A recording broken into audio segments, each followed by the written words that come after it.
नमस्कार, AB star news देख रहे हैं आप और मैं हूं आपके साथ सोहन सिंह।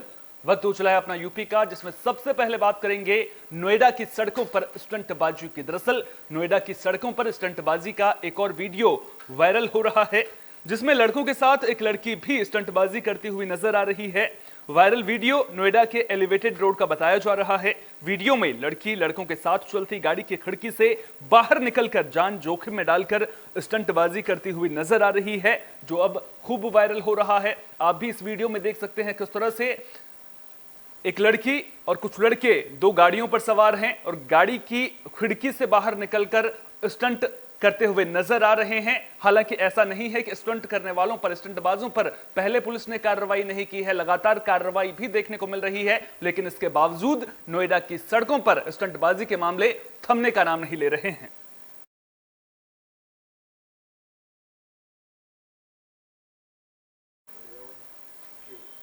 बागपत के बसी गांव में लोगों ने प्रशासन के खिलाफ मोर्चा खोल दिया है। दरअसल बसी गांव में तालाब की जमीन से अतिक्रमण हटाया गया था, जिसके बाद अब ग्रामीणों ने करीब 15 किलोमीटर की पैदल यात्रा कर डीएम ऑफिस के बाहर डेरा डाल दिया है। महिलाएं भी बर्तन लेकर पहुंची थीं। ग्रामीणों के प्रदर्शन को देखते हुए खेकड़ा के एसडीएम और बागपत कोतवाली पुलिस मौके पर पहुंची। ग्रामीणों का कहना है कि जब तक उन्हें तोड़े गए मकानों के पुनर्निर्माण या मुआवजे का आश्वासन नहीं मिलता, तब तक वे धरना खत्म नहीं करेंगे। दरअसल 2 दिन पहले बसी गांव में प्रशासन ने तालाब से अवैध कब्जा हटाया था। इस दौरान दर्जनों मकानों को ध्वस्त कर दिया गया था। ये राष्ट्रीय अध्यक्ष राष्ट्रीय प्रजापति महासभा धरने बैठे क्या नहीं? धरने पे इसलिए बैठना पड़ा कि यहाँ से 12 किलोमीटर दूर बसी गांव है। तो मुझे 3 दिन पहले परसों पता लगा, 23 तारीख में ये एक हादसा हुआ, तो 24 में मुझे मालूम हुआ तो 23 में भी तो मैं बाहर था कि ऐसे ऐसे मकान तोड़ दिए गए प्रजापति समाज के।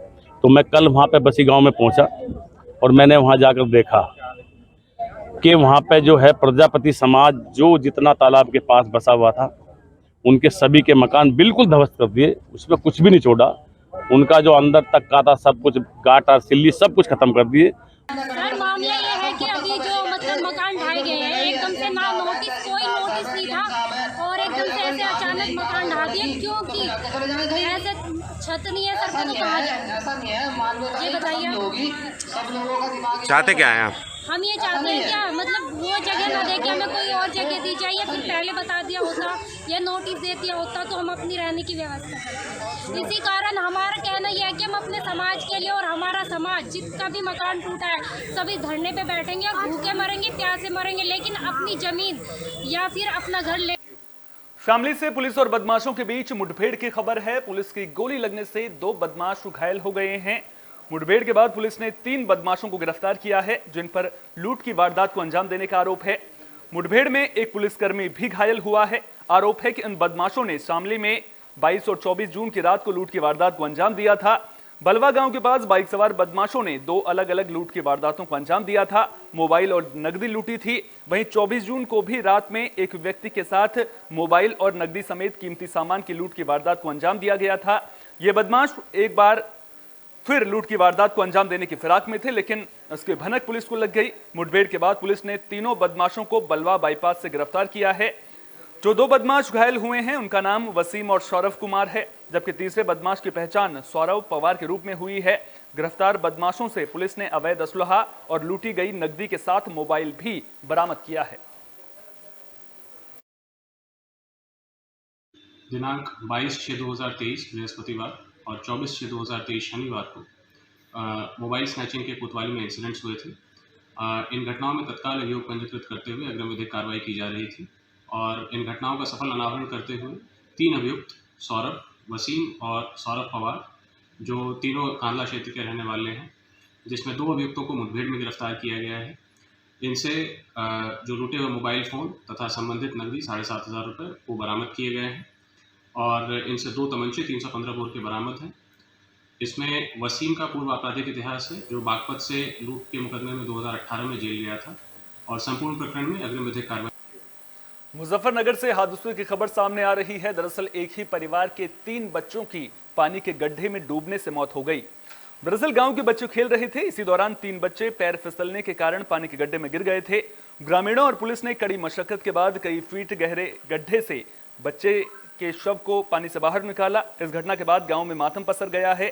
परिवार के लोगों का रो रो कर बुरा हाल है। मामला बुढ़ाना के रसूलपुर दभेड़ी गांव का है। मृतक बच्चों की उम्र 6 से 10 साल के बीच बताई जा रही है।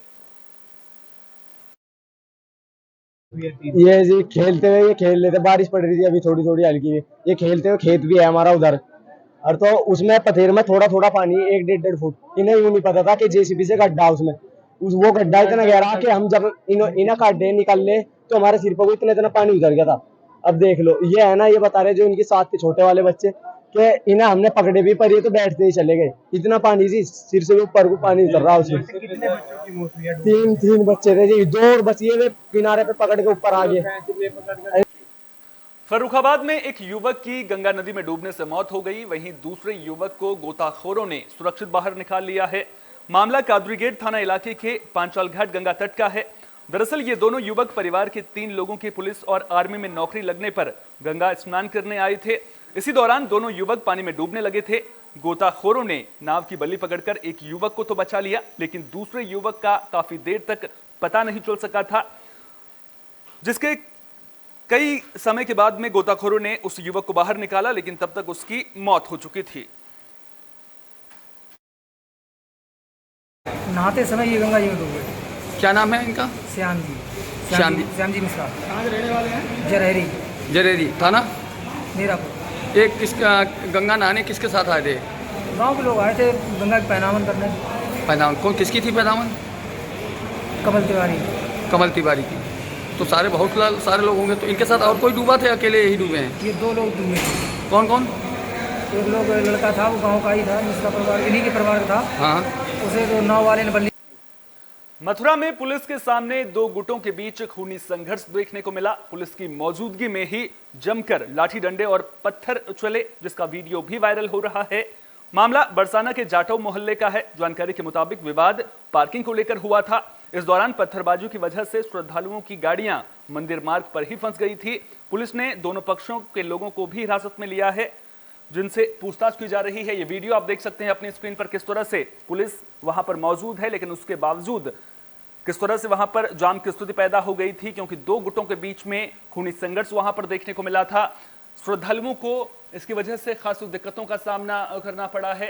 ये वो वीडियो है जिसमें आप देख सकते हैं किस तरह से पुलिस की मौजूदगी में पत्थर बरसाते हुए कुछ युवक नजर आ रहे हैं। जमकर लाठी डंडे चले हैं।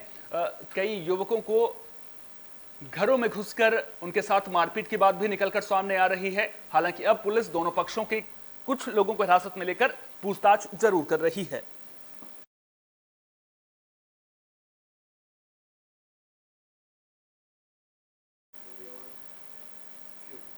बुलेटिन में बात प्रयागराज की, जहां जमीनी विवाद को लेकर मारपीट का मामला सामने आया है। घटना सराय ममरीज के सेमरी बिंद बस्ती की है।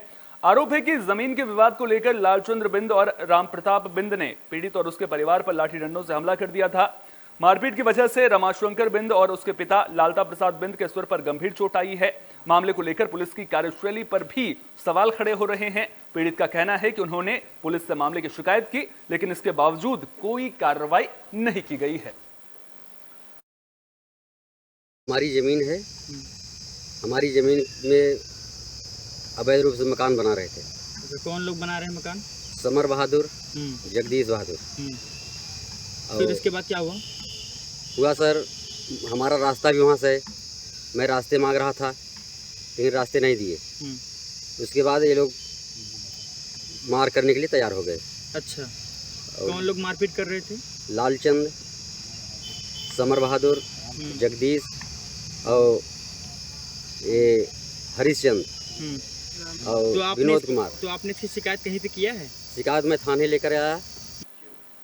विकास कुमार फर्रुखाबाद के नए एसपी बन गए हैं। पदभार ग्रहण करने के बाद नए एसपी विकास कुमार ने अपनी प्राथमिकताएं बताई। उन्होंने कहा कि जिले में गैंगस्टरों के खिलाफ कड़ी कार्रवाई की जाएगी। पुलिस और समाज के सभी वर्गों के साथ सामंजस्य बिठाकर अपराधियों पर नकेल कसी जाएगी। साथ ही अपराधियों को जल्द सजा दिलाने पर भी पुलिस काम करेगी। संगठित अपराध को जिले से जल्द खत्म करने पर उनका फोकस रहेगा। इसके अलावा ट्रैफिक व्यवस्था को बेहतर बनाने की दिशा में भी उनकी ओर से काम किए जाएंगे। मैं एसपी फतेहगढ़ यहाँ पर कानून व्यवस्था को मजबूत करूँगा और अपराध में कमी लाने के लिए कार्य करूँगा। प्रिवेंशन ऑफ क्राइम और डिटेक्शन ऑफ क्राइम ये सबसे प्राथमिकता होगी। इसके अलावा माफियाओं के खिलाफ जो कार्रवाई चल रही है वो जारी रहेगी और उसमें और भी गति लाई जाएगी। और गैंगस्टर अधिनियम के अंतर्गत जो कुर्की कार्रवाई चल रही है वो भी जारी रहेगी और उसमें भी तेजी लाई जाएगी।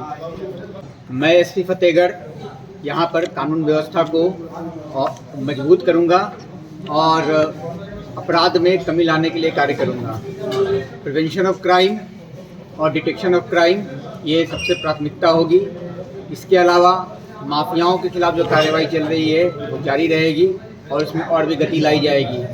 और गैंगस्टर अधिनियम के अंतर्गत जो कुर्की कार्रवाई चल रही है वो भी जारी रहेगी और उसमें भी तेजी लाई जाएगी। बुलेटिन में बात वृंदावन की भी कर लेते हैं, जहां वरदराज भगवान मंदिर में 3 दिवसीय वार्षिक महोत्सव की धूम देखने को मिली।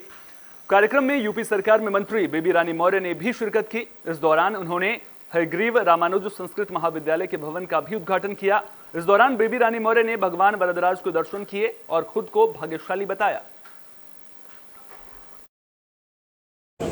मैं अपने को बड़ा सौभाग्यशाली मान रही हूँ कि आज मुझे भगवान वरदराजन जी ने, जो दक्षिण के बड़े हमारे बहुत बड़े ईश्वर के रूप में माने जाते हैं, वो आज हमारे वृंदावन में पुनः विराजे हैं।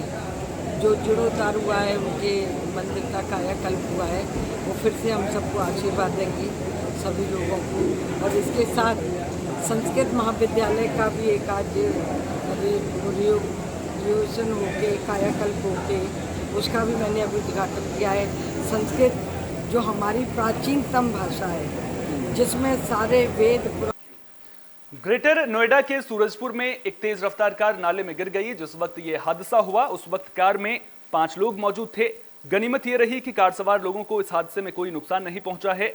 घटना तिलपता गांव की है। बता दें कि हादसे के बाद कार सवार लोग भी कार में ही नाले में फंस गए थे, जिन्हें स्थानीय लोगों ने कड़ी मशक्कत के बाद बाहर निकाला है। तस्वीरों के जरिए भी आप देख सकते हैं कि किस तरह से कार नाले में फंसी हुई नजर आ रही है। सूरजपुर कोतवाली का यह पूरा मामला है। जैसे ही कार नाले में गिरी वैसे ही मौके पर लोगों की भीड़ लग गई थी। गनीमत ये रही कि जो लोग कार में मौजूद थे उन्हें किसी तरह की चोट इस हादसे में नहीं आई है। यूपी की खबरों में फिलहाल के लिए इतना ही। देश दुनिया की तमाम अहम खबरों के लिए बने रहिए AB स्टार न्यूज के साथ। फिलहाल दीजिए इजाजत। नमस्कार।